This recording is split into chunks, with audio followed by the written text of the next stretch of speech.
सुबह के 9 बज रहे थे। शहर के सबसे पॉश इलाके में स्थित स्काईलाइन टावर्स के सामने एक बुजुर्ग व्यक्ति खड़ा था।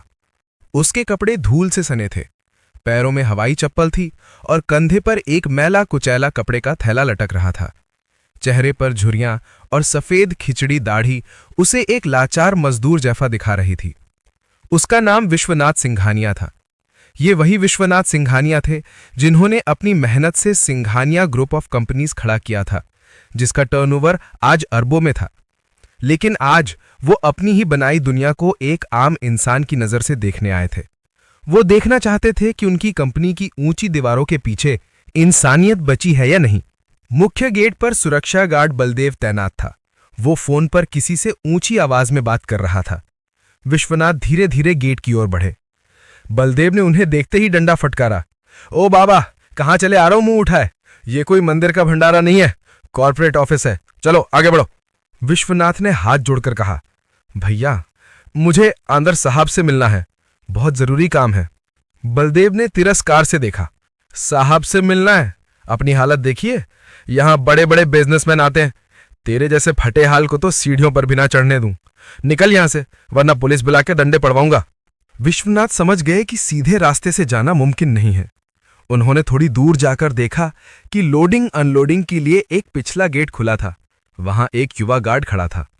विश्वनाथ ने उससे विनती की, बेटा मुझे अंदर पानी पीने जाना है, क्या मैं जा सकता हूं?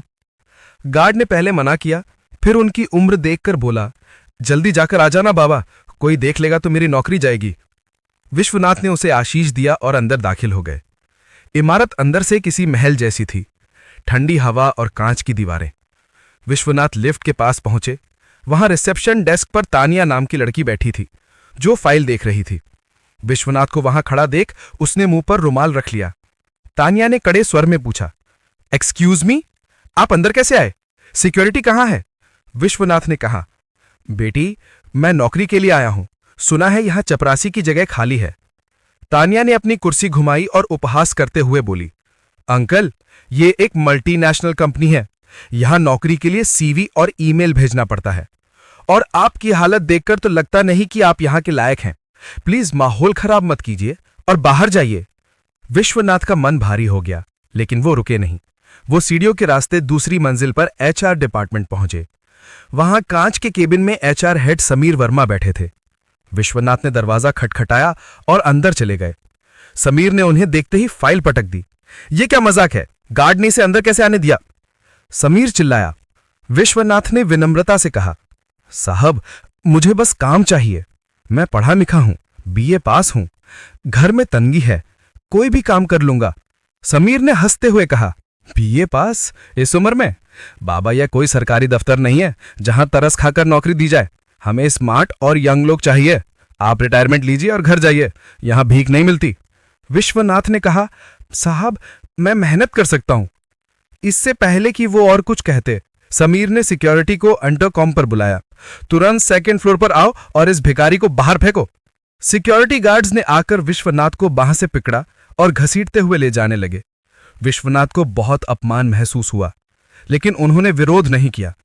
गार्ड्स ने उन्हें लिफ्ट के पास छोड़ दिया और चले गए। थके हारे विश्वनाथ वहीं पास में रखी एक बेंच पर बैठ गए। उन्हें अपनी ही कंपनी में इतना अपमान सहना पड़ रहा था। तभी वहां एक साधारण सा लड़का आया जिसका नाम रोहन था। वो इस कंपनी में नया ट्रेनी था। रोहन ने देखा कि एक बुजुर्ग व्यक्ति मायूस बैठा है। वो उनके पास गया और बोला, बाबा आप ठीक तो हैं, पानी पिएंगे? विश्वनाथ ने सिर उठाया। रोहन की आंखों में दया थी। विश्वनाथ बोले, बेटा मुझे नौकरी की तलाश थी, लेकिन सबने धक्के मारकर भगा दिया, कहते हैं मैं इसके लायक नहीं हूं। रोहन ने अपनी पानी की बोतल उन्हें दी और अपने टिफिन से बिस्किट का पैकेट निकालकर उनकी ओर बढ़ाया। बाबा लोग कपड़ों से औकात आंकते हैं, दिल से नहीं। आप बुरा मत मानिए, मेरे हाथ में तो नौकरी देना नहीं है, लेकिन मैं कोशिश कर सकता हूं कि आपकी बात किसी बड़े अधिकारी तक पहुंचाऊं। विश्वनाथ की आंखों में नमी आ गई। पूरी बिल्डिंग में सिर्फ इस लड़के ने उन्हें इंसान समझा। विश्वनाथ ने पूछा, बेटा तुम्हें डर नहीं लगता? अगर किसी ने तुम्हें मेरे साथ देख लिया तो तुम्हारी नौकरी भी खतरे में पड़ सकती है। रोहन मुस्कुराया, नौकरी का क्या है बाबा, आज है कल नहीं, लेकिन अगर इंसानियत ही छोड़ दी तो फिर किस बात की इंसान? आप बिस्किट खाइए, मैं चाय लेकर आता हूं। विश्वनाथ ने बिस्किट खाया और तय किया कि अब ड्रामा खत्म करने का वक्त आ गया है। उन्होंने रोहन का धन्यवाद किया और उठ खड़े हुए। उनकी चाल बदल गई थी। अब उनमें लाचारी नहीं, वही पुराना आत्मविश्वास था। वो सीधे डायरेक्टर विंग की तरफ बढ़े। रिसेप्शनिस्ट तानिया और गार्ड बलदेव उन्हें रोकने के लिए दौड़े। अरे ओ बुढ़े, उधर कहां जा रहा है? तभी विश्वनाथ ने अपनी जेब से एक कार्ड निकाला और उसे स्वाइप किया। बीप की आवाज के साथ डायरेक्टर का निजी दरवाजा खुल गया। सब सन्न रह गए। वो कार्ड केवल कंपनी के मालिक के पास होता था।